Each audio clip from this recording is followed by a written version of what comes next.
car buying easy with the hottest brands all in one location. Cars, trucks, vans, SUVs. Many have miles in the teens, remaining factory warranties, and some are even local one-owner vehicles. Over 900 used vehicles in stock now and ready to move. More than any other dealer in the area. Plus exceptional service, selection, and savings. Need some summer spending cash? Sheeler will buy your vehicle even if you don't buy from us. Plus super money for your trade. Volume selling means volume pricing. And we've got the volume with over 900 used vehicles in stock now. No games, no gimmicks, just summer super deals at the Used Car Superstore on the Sheeler Motor Mile, your premier used car dealer. Locally owned for over 50 years. I-81 exit 118C in Christiansburg. Call 866-SHEELER1. Always open at Sheeler.com. Join the Lynchburg Hillcats at Bank of the James Stadium this summer for any of your favorite nightly promotions. New this year, Senior Sluggers Tuesdays, where members of the Silver Sluggers Club get in free. Wednesday is Winning Wednesday, where purchasing one ticket gets you into every Wednesday game the rest of the year. As always, we'll have Thirsty Thursdays and giveaways and fireworks on the weekend, and free admission for Kids Club members on Sunday. Get your tickets today at lynchburg-hillcats.com.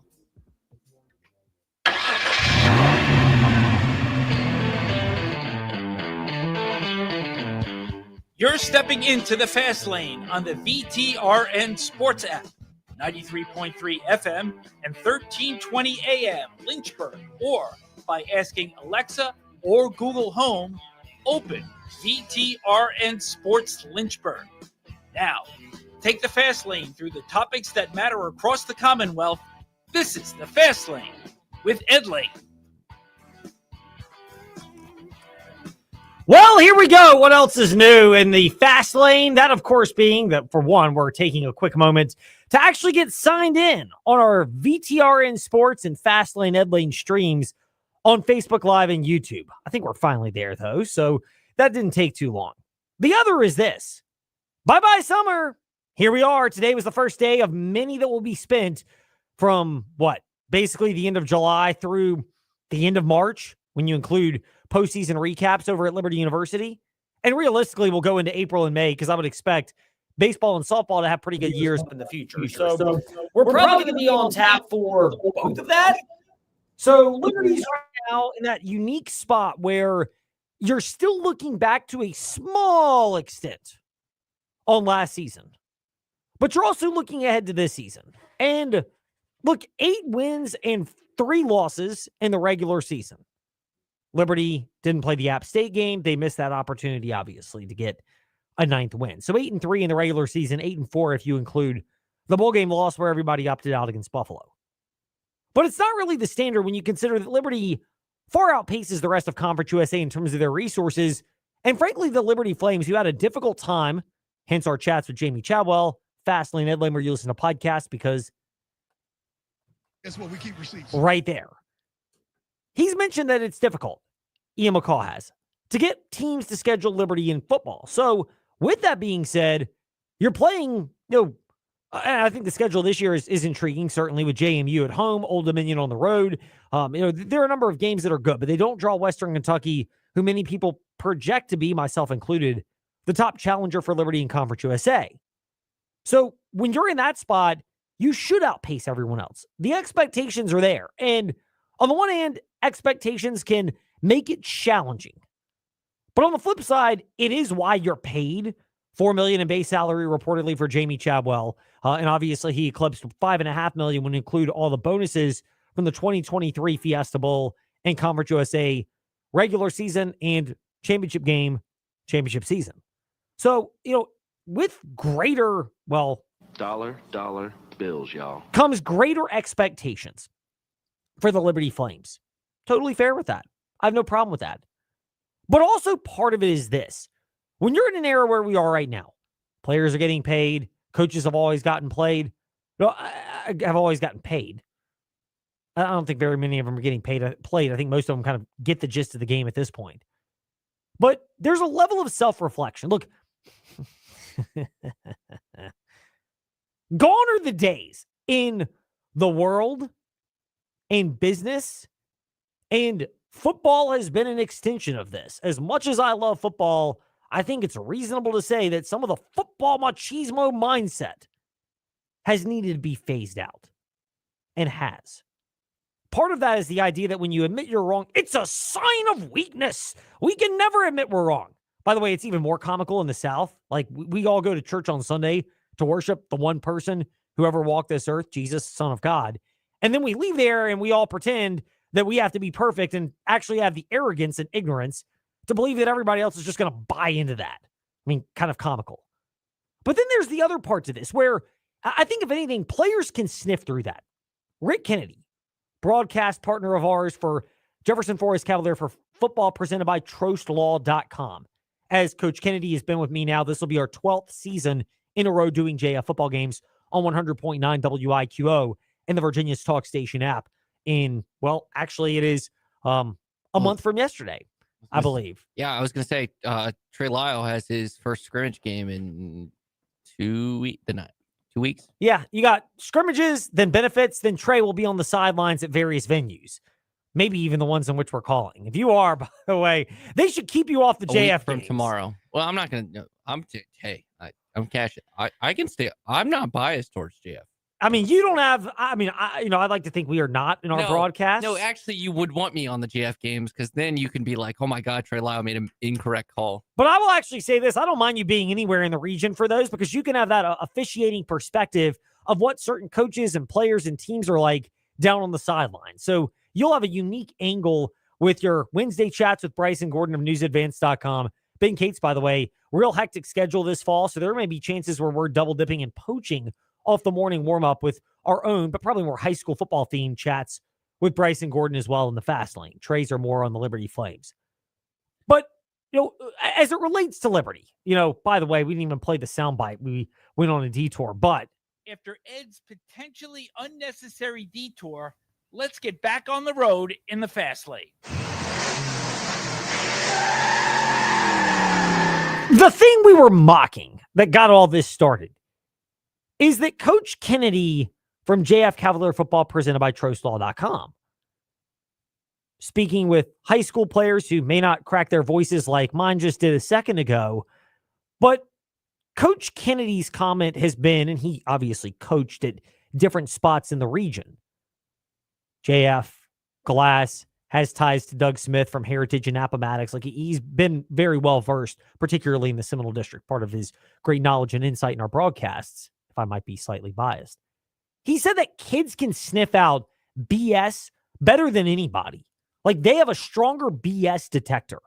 Well, if you're going to be a coach in this day and age, especially where players have more power than ever before, as Melissa McCarthy would remind us, coaches still have lots of power, but so do players. They also have lots of power. That if you try to feed them BS, they will give it the Rejected treatment, as our friends from that infamous hair gel commercial from back in the day would do. Like, they're just not buying it, and they don't have to. It's not the old because I said so that, again, may work with my 7-year-old twin boys, although I try to really avoid that. I like to give them explanations, but if I explain it, the explanation 6 different ways, and 6 is not in the mix to get it done, then at some point, because I said so comes out, and I think they're doing it just to test me. But kids can sniff that out. So the start of Jamie Chadwell's press conference today was very revelatory for all of this. And if I'm a Liberty Flames fan, going back and watching the full clip, which is posted at aseaofred.com, if it's not there, it'll be up soon, as well as their feeds. We have our own individually cut bites at Fastlane Ed Lane on Twitter and Instagram, and it gets linked up to Facebook as well. But Jamie Chadwell, I think the start of him talking about the cultural differences between last year and this year, I don't know if it's the right order, but this is the part that I think you have to remember, contextualizing, and why, if you're a Flames fan, you like this. Because Jamie Chadwell, to his credit, I think he deserves a lot of praise for not shying away from the questions that were asked about culture in 2024 and comparing it to 2025. You're not going to want to dwell on that throughout the entire season, but it's a story from last year that is a part of the story shaping the narrative around the Liberty Flames this year, and whatever the season is. They get it right, they play better, they do more to live up to their potential. They don't get it right, they have more problems. It doesn't go the way the Flames fans and Liberty management and coaches and players anticipate. By the way, I tend to believe it's going to be the former. I think Liberty will get it back on track this year. But that opinion aside, if you're going to do this right, if you're Jamie Chadwell, it's not the old, let's pretend that's in the past and not really address it.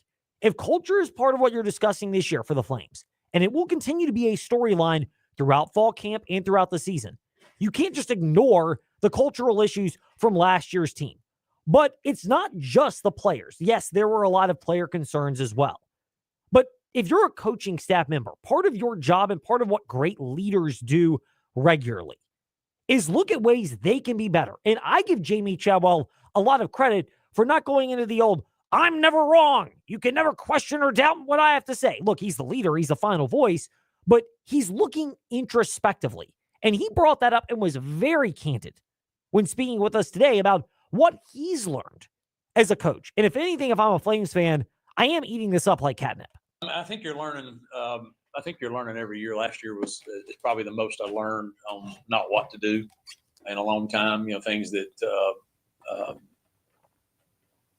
as you're learning the new landscape and okay, I think this will work. And what I did learn is you can't let it take your joy, and you can't let it be personal. I did learn that through that. A lot of things I took personal, and so from my standpoint, when maybe I don't have my joy, then that comes down to the rest of the team, right? And so I learned that the hard way. And so no matter what we go through with challenges that it faces, at the end of the day, you know, you got to enjoy as a coach. You got to enjoy what you're doing. You got to enjoy who you're doing it with.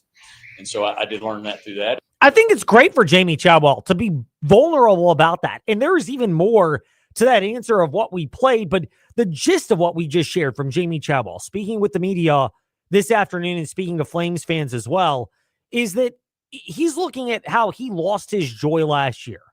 I think it's great to have that mindset because players, again, can see whether you do have that or not.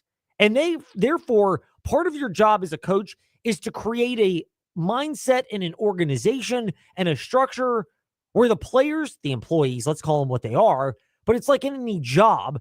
And, you know, coaching is a job.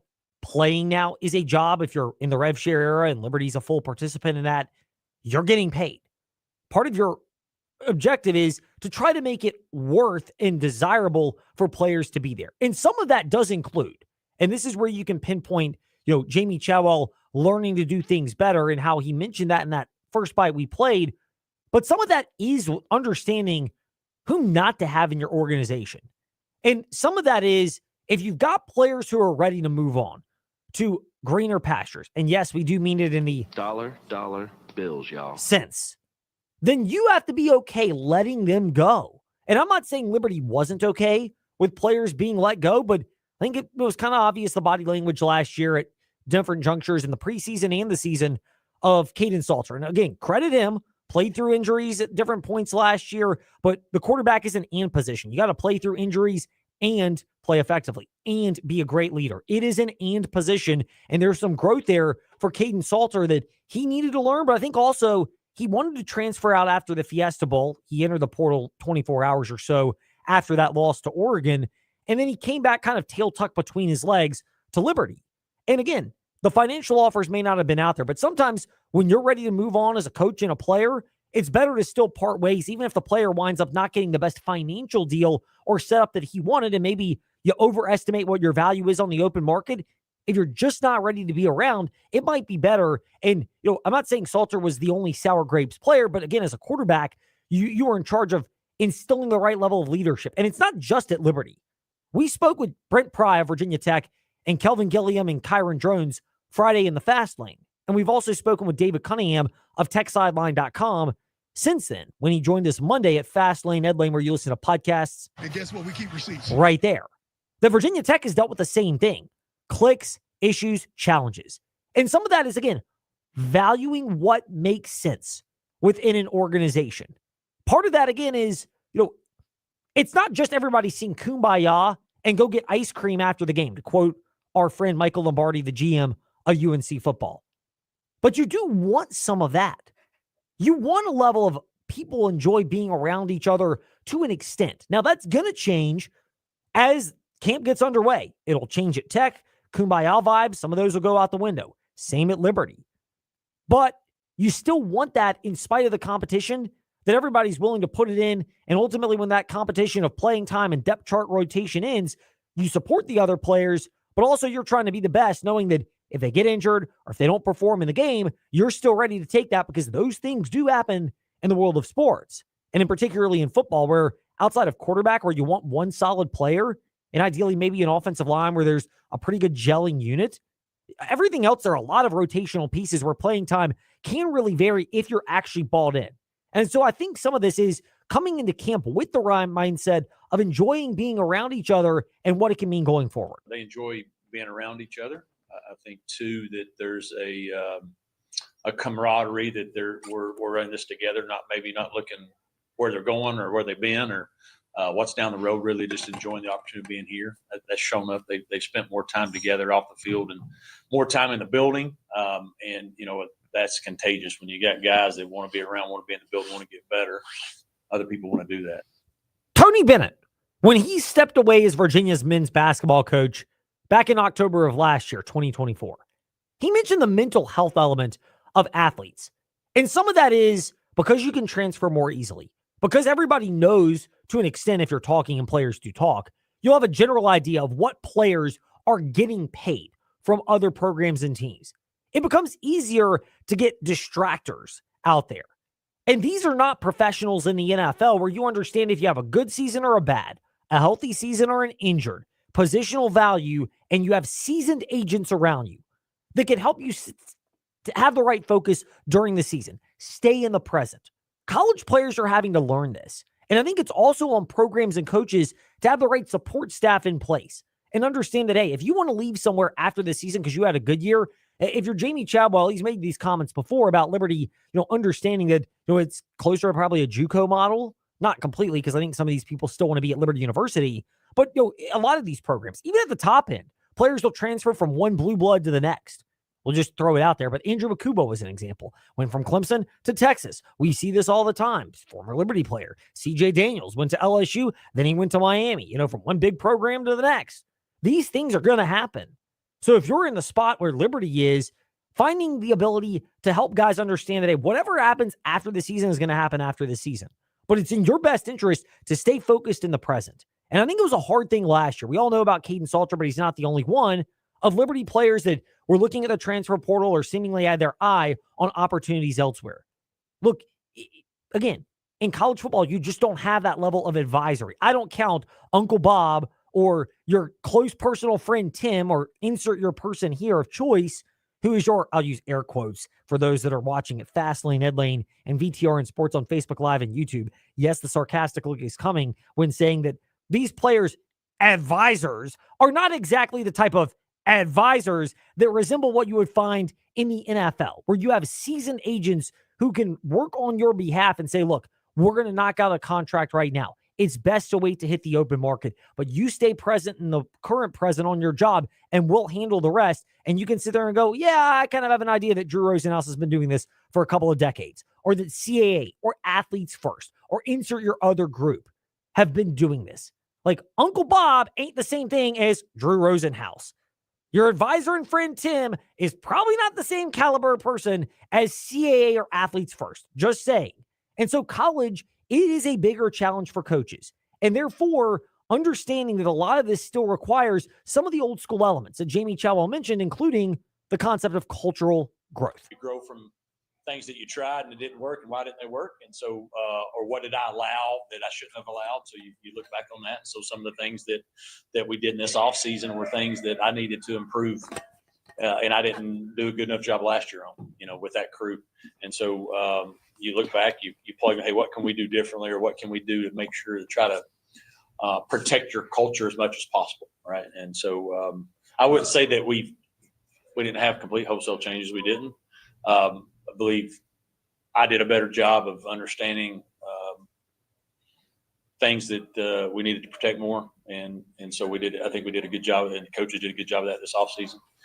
But I also think there's a group of players that crave what we have as well. I think that goes hand in hand sometimes too. You got to have people that are rolling the same way. And that's part of the coaching staff's job. Players that are growing the same way. There's a vetting process that goes into it. It's harder than it's ever been before. Those are all realities of being a coach right now if you're at Liberty or anywhere in college athletics. But I'll say this, if you're a Flames fan, learning from mistakes, admitting mistakes, and learning from mistakes is probably a better phraseology. And then looking at where you can grow, that is where I'd go if I'm a Liberty Flames fan.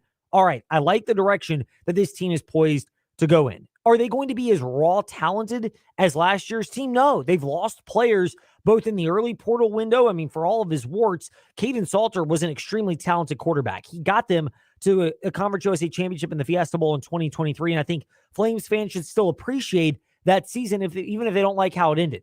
They don't have guys like Jay Hardy at Auburn or TJ Bush at Cal.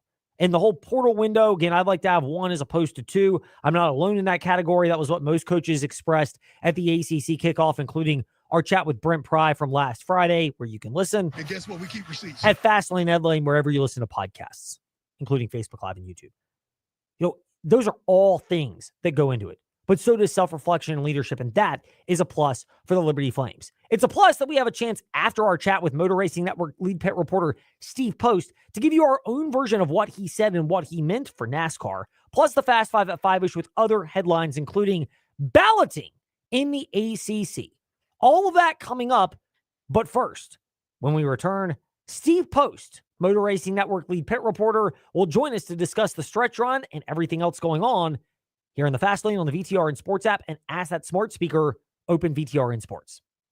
The savings are huge at the big summer sales event going on now at Magic City Chrysler Dodge Jeep Ram in Bedford. Save up to $10,400 off MSRP on a new 2025 Ram 1500, or save up to $7,700 off MSRP on a new 2025 Jeep Grand Cherokee Limited. Plus, we have over 230 incredible pre-owned vehicles in stock, marked with huge discounts. Don't miss our big summer sales event at Magic City Chrysler Dodge Jeep Ram in Bedford, 1750 Independence Boulevard, MagicCityBedford.com. Gorgeous blue waters, friendly people, the most beautiful island in the world. Getting to the Caribbean is hard, but experiencing it is easy at the Caribbean Jerk Pot. Oh yeah, come enjoy the best taste of the Caribbean with simples like jerk chicken and oxtail, authentic season, hot, mild, spicy as you like. You can order from 1 to 7 p.m. weekdays on DoorDash or Grab, or browse the full menu at CaribbeanJerkPot.com and call us to spice up your private event at 434-426-4047. We'll come and bring the Caribbean taste to you. As a mom, I want to enjoy my time with my family and not energy-draining, time-consuming projects. That's why I trust Executive Maintenance. When I need a handyman, I call Executive Maintenance. When I need lawn care and landscaping, I call Executive Maintenance. And when I have a big project like gutter cleaning and pressure washing, I call Executive Maintenance. Guard your family time. Trust Executive Maintenance for all your house jobs. Visit executivemaintenancelynchburg.com and call them today so you can spend time enjoying your family as I do. Are your windows difficult to open and close? Are you air conditioning the outdoors with gaps around your old, worn-out windows? It's time to call Collins Siding and Windows. Let their experienced craftsmen transform your home's appearance with beautiful new windows while also saving you money on energy costs. Since 1989, Collins Siding and Window has been transforming homes in the Lynchburg area. Call Collins Siding and Window today for all of your exterior home projects. Call today, 434-525-6307. Thank you for listening to VTRN Sports. As an appreciation, we're ready to reward one lucky listener each month with a $100 gift card to InsaneRadioDeals.com. It's simple. Take a photo of how you're listening to your favorite station, then send it to us at info@VirginiaTalkRadioNetwork.com, or tag us on Facebook, Twitter, or send us a DM, and you're entered to win. Winner will be announced on the first business day of the following month.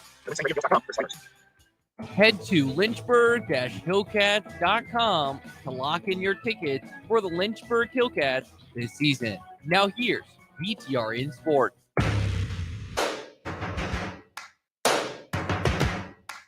Step into the Fast Lane 24/7 at Trey Lyle VT and Fast Lane Ed Lane on Facebook, Twitter, Instagram, YouTube, and wherever you listen to podcasts.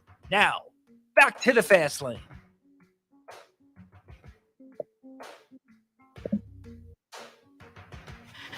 NASCAR news, nuggets, and stories. We'll get to some of those, but NASCAR, the reports came out today. They will not return to Mexico City next year. They're also not returning, reportedly, to the Chicago street race next year. However, that was announced. Yes, that has already been announced. The reports are, any time it comes from Jordan Bianchi, The Athletic, and or Adam Stern of Sports Business Journal. They are the two best, in my opinion. Sorry to you and your friends at frontstretch.com, Trey.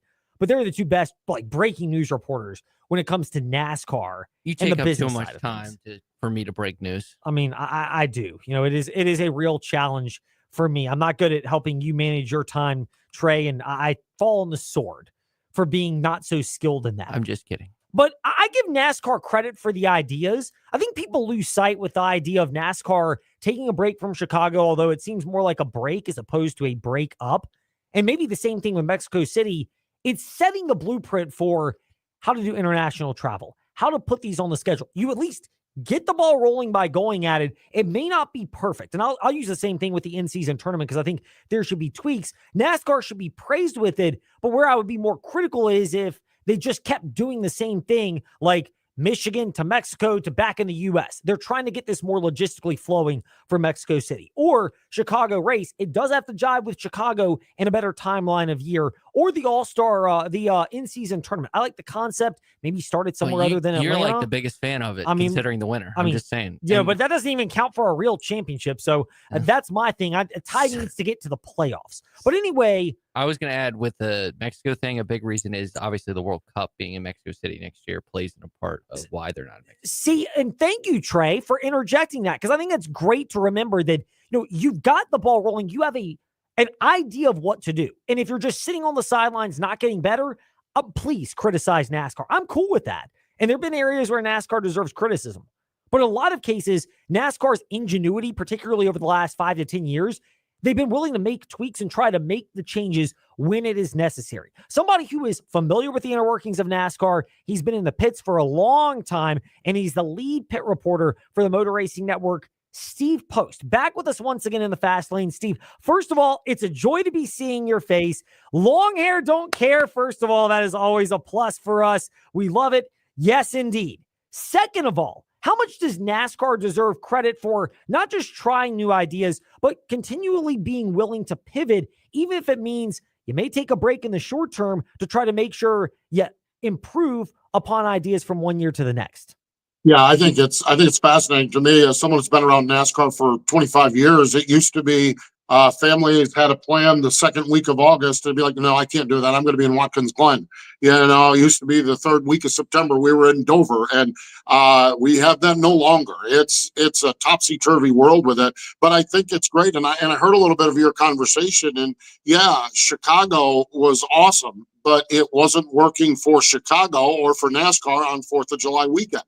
And we apparently couldn't find a date that worked within all the inner workings. And so let's set it on the shelf. Mexico, same thing with the World Cup down there and everything. It just didn't work. But I think that it's great because I think we will revisit Chicago again. It sounds like we're going back there in another year or two. I think we will revisit Mexico again. But, we've had the problem within NASCAR where it's like, where are all these dates going to come from? We only have 38 dates. We have 36 races plus the 2 races. And I think what I'm seeing, and I always thought this with tracks that have 2 races. I thought, set aside Martinsville, beloved Martinsville. We can't mess with Martinsville, okay? But set aside Martinsville and probably Daytona and Charlotte. Tracks that have 2 dates, I've always thought that second date should be a rotating date. Like maybe every third year you get the second date, because I think that opens up windows. Now, I don't see that we're going that direction, but I think with this rotating Chicagoland, Mexico City, San Diego, I think that we are getting some kind of a rotation to spice things up. We live in a world where things have got to be spicy. Things have got to be new. You can't show the same thing on TV this week that you showed last week. And NASCAR certainly has been very aggressive with pursuing new ideas. I think I would not be shocked if in 3 or 4 years we might not go back and try the LA Coliseum for a year. I think that'd be great. I think we live in a world, and this is a big societal thing, where the only way things are deemed a success is if they last forever. And the reality of it, me, is there's short-term things, whether it's short-term relationships, whether it's short-term business relationships. There are short-term things that can be very successful. 3 years at the Coliseum might have been 1 year too many. Maybe we did 2 years at the Coliseum. Maybe we take 2 years off. Maybe we go back for another 2-year stint and kind of keep things lively. Maybe we do that with Chicago, where every third year we take it off, or we go every third year. And maybe San Diego fits into that, Mexico. And I just think it's exciting because we've got to keep growing this sport. This sport, the average age of this sport is old, guys. The average age of this sport is scary how old it is. Golf and NASCAR have two very, very old fan bases, and we got to start replacing them and regenerating things. And I think all of these extra different events do it. And I'm gonna take care of the old school fans too. And I think NASCAR's done a wonderful job with this. Who would have seen North Wilkesboro, Bowman Gray, and Rockingham on schedules 6 years ago? We wouldn't have seen those, and yet we're also catering to that. So I give a lot of credit to it. They're tending to the new, but they're taking care of the old also. It's a delicate balance to kind of blend both of those together, Steve. And I think people often forget that, which is why we're glad you can remind us today in the Fast Lane is Steve Post of Motor Racing Network, the lead pit reporter, and at the Postman 68 on Twitter and Instagram is with us today to do some of that for us.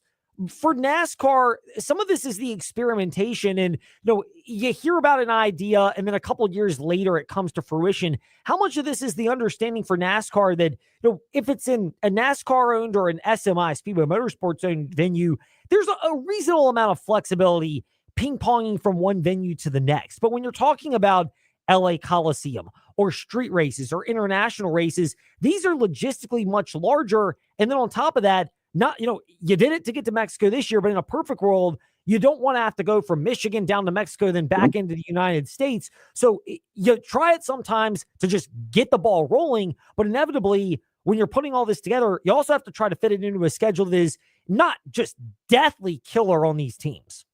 Yeah, that turned out. We had 6 weeks or 2 months before the trip to Mexico, and you know how things are in our society, in our world, especially these days in our world. All of a sudden, there's rumbling in the garage area that we're not going to Mexico, and you had every reason known to mankind that we're not going. From they love Donald Trump to they hate Donald Trump, the trade deals, all of the negotiations. This is not going good. We're not going for safety and security purposes. I had team people say, no, we're not going because the teams can't do Michigan to Mexico City logistically. And turns out the teams could do it, but I don't think we're ever going to do that again. I don't think we're going to have that Sunday night in Michigan where teams are transporting everything out of the trailers, taking all the food out of the trailers, taking everything out of the food to get through customs. And I think we learn, and I think we live, and I think that factors in. I think World Cup's probably the biggest thing, that window of time where it would work good and not be on top of F1 down in Mexico City in the fall. I think but I think all of these things have to be factored in, and I think it's a learned process. And yeah, NASCAR's going to make mistakes. I think the logistics of the Mexico City trip probably needs to be revisited, and I think that's part of the discussion, and maybe part of the reason it doesn't work this year is it just doesn't fit into the calendar and the schedule with where our teams are at, where our dates are, where Mexico City is with the World Cup and everything else. And it's like, okay, let's just look at 2027 and see if we can make it back there and make something work. Well, and the other thing NASCAR has done, you go back to Chicago, correct me if I'm wrong, but if you're going to go to Chicago and have a different presence, I know Chicagoland is not in Chicago proper. They're different areas. But the track maybe is conducive as ever to the current NASCAR car setup, and you would know that more since you're part of MRN's crew call. But you combine that with the military history in NASCAR and going to the naval base in San Diego next year, that NASCAR has at least found different ways to say, if we can't scratch one itch, let's scratch a different one. Yeah, exactly. I mean, how many times are we going to have the 250th anniversary of the Navy? Once. That's next year. And kudos to NASCAR for finding a way to host a race on the 250th anniversary of the United States Navy, to host a race, United States 200, on a naval base in a beautiful part of the country called San Diego. That scratches a lot of itches. San Diego might be a one and done. Does that mean it's failed, or does that mean it's highly successful? And I think that's the thing. And I think it's and Ed, you're 100% right. It's a delicate balancing act. I don't envy them in doing this, because it's like, how do you do? I had someone, I posted a video for one of my clients, posted a video, oh, we're going to San Diego. What do you think? I had one person say, any race in California is not going to be watched by me.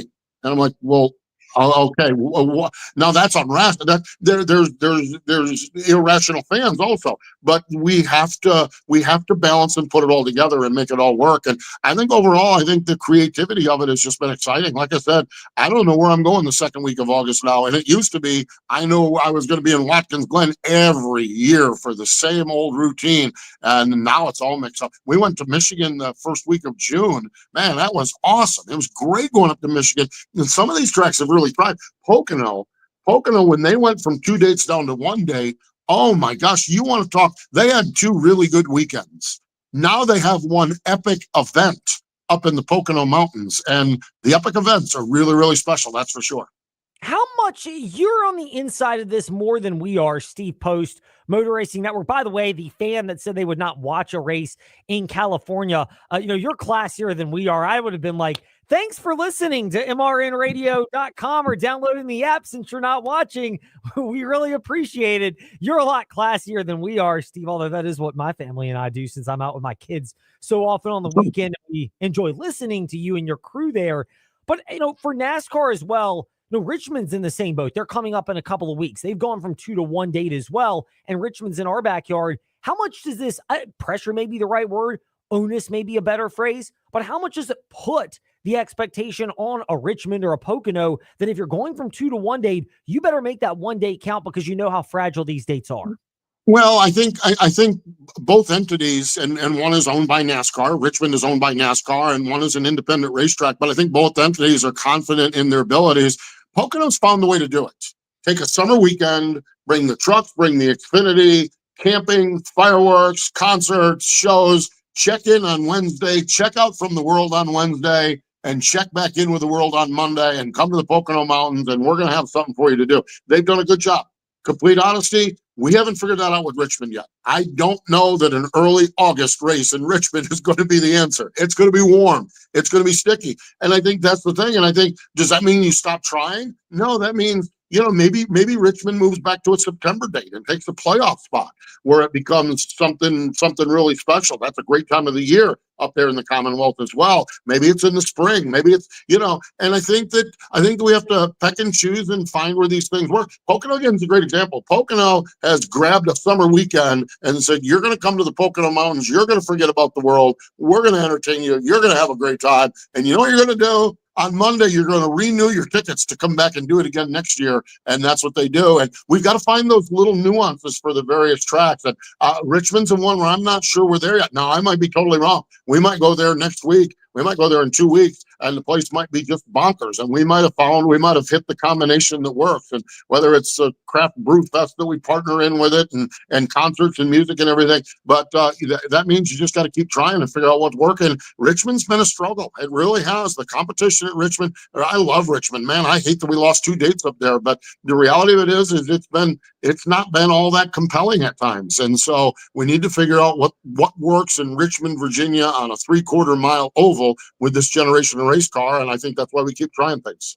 There's some bias in this comment, and you're on the Martinsville hype wagon as well, as we'll call Steve Post the unofficial mayor of Martinsville. No political comments because there's some Martinsville fans of ours that want us to go there. We're not with Steve Post today, but how much of it goes to as well? You mentioned the idea of having brew fests at particular events or turning them into not just races, but events. Mm-hmm. Pocono's done that. Clay Campbell's always found a way, even though the racing's been kind of hit and miss at Martinsville lately, whereas Richmond seems like they're still looking for that magic sauce of making it more than just a race weekend, but an event weekend. Yeah, and I think that's the challenge. And I think, and when, the extreme on that is when you have like the Grant Park in Chicago, or when you have Mexico City and I think those are things we can look at and say, okay, you have a bunch of these races, you have casual people that come to the racetrack. Again, the reality of our core fan's getting old.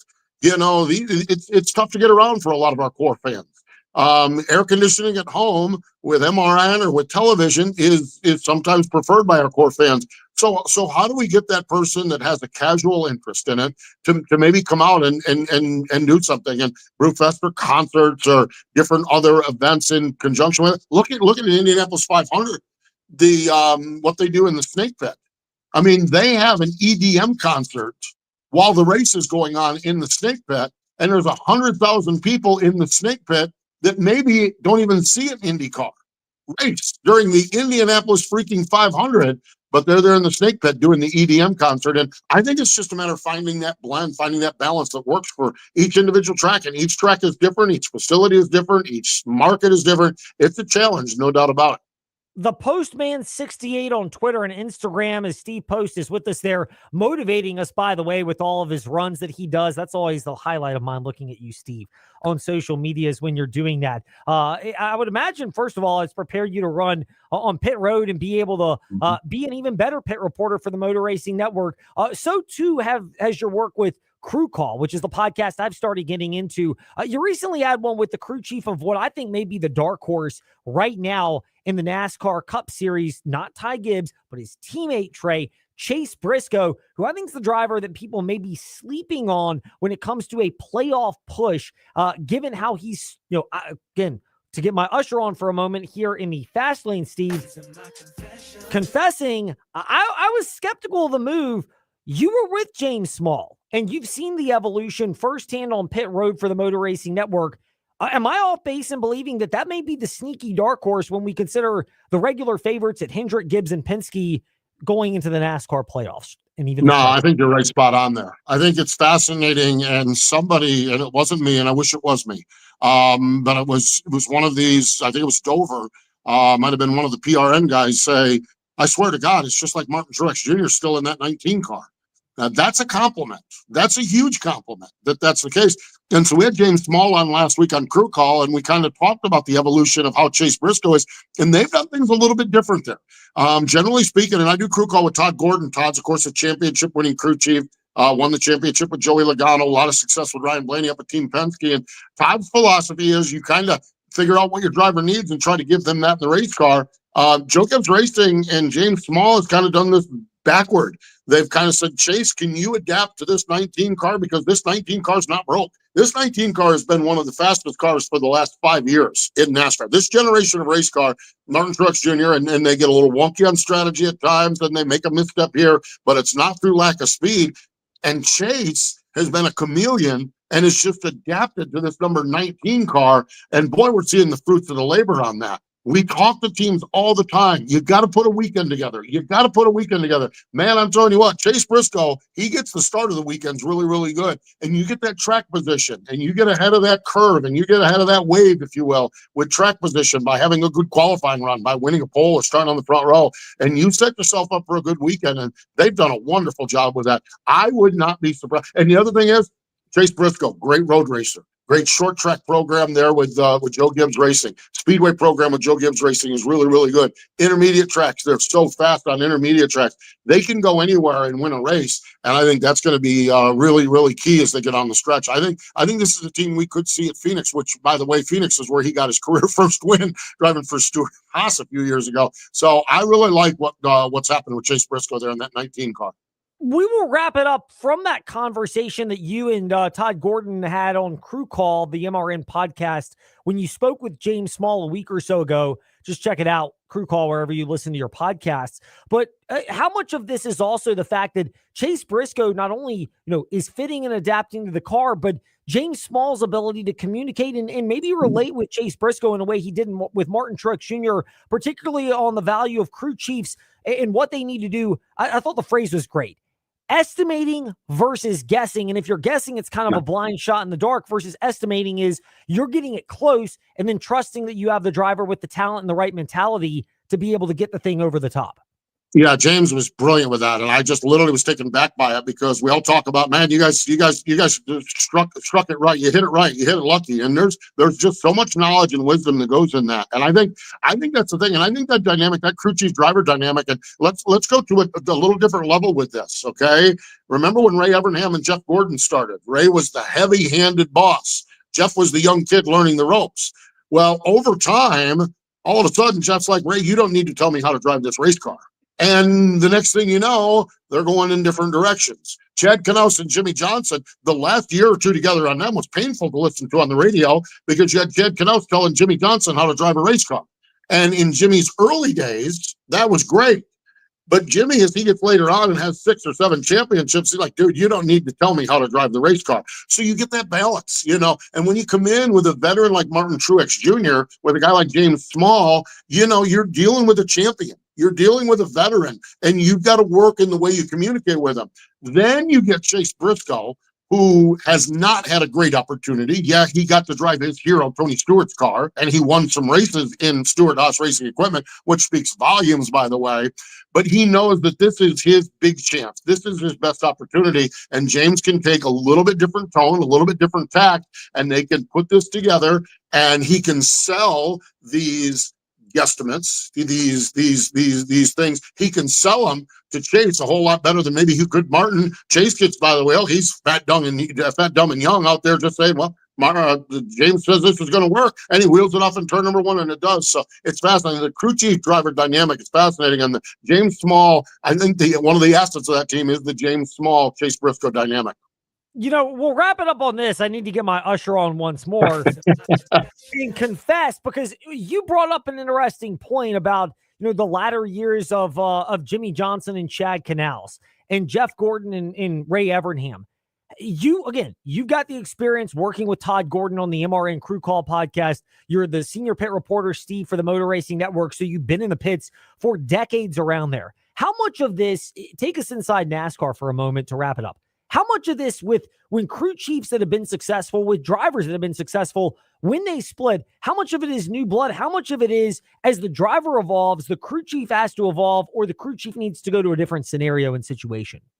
I think that's exactly what it is. I think everything evolves. And I think the first edition of Jimmy Johnson was a young kid that needed someone to tell him what to do. The 7-time champion, Jimmy Johnson, not only didn't need anyone to tell him what to do, but then he got to the stage where on the radio he'd bark right back. Well, Chad Canals is a heavy-handed crew chief, and you're not going to have a driver bark right back at you. And so things evolve. We all evolve. It's just relationships evolve, friendships evolve, businesses, work revolves. How we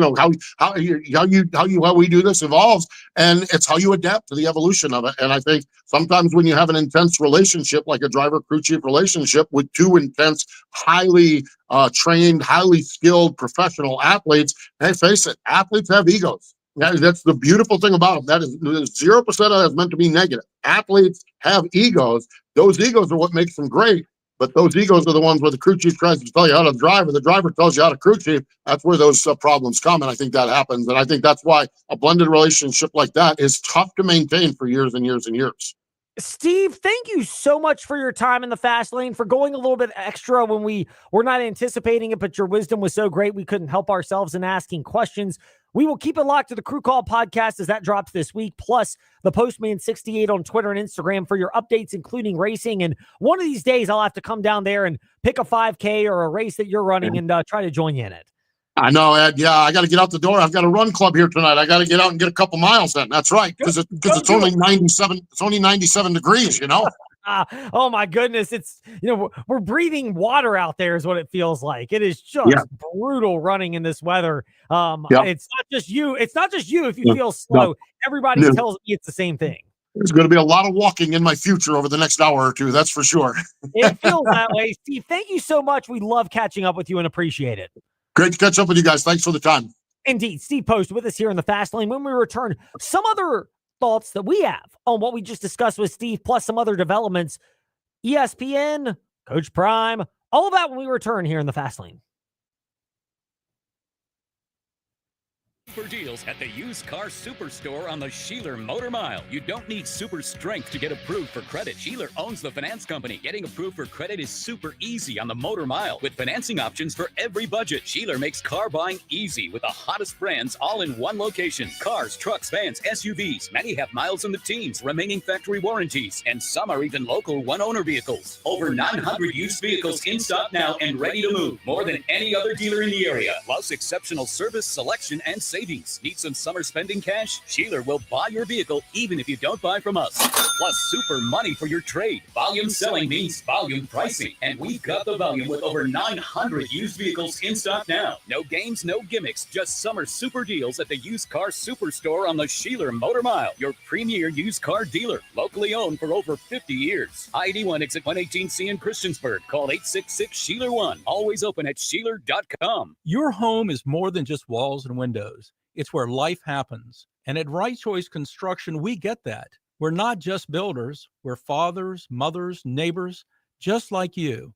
And every nail and every beam reflects our commitment to creating a place you're proud to live in.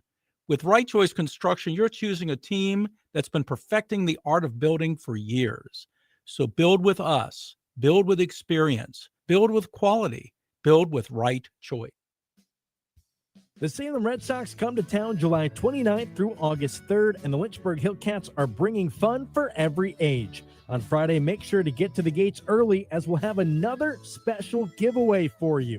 Saturday will feature our Military Appreciation Night with post-game fireworks. Then on Sunday, bring the kids for a meet and greet with everyone's favorite healer, Bluey.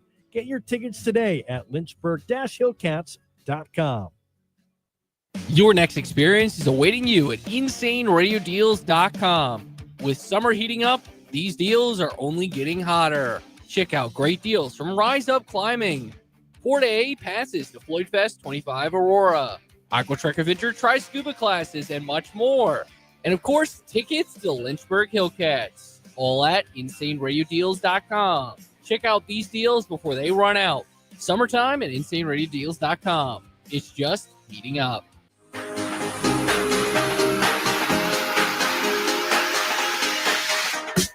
Step into the Fast Lane 24/7 at Trey Lyle VT and Fast Lane Ed Lane on Facebook, Twitter, Instagram, YouTube, and wherever you listen to podcasts.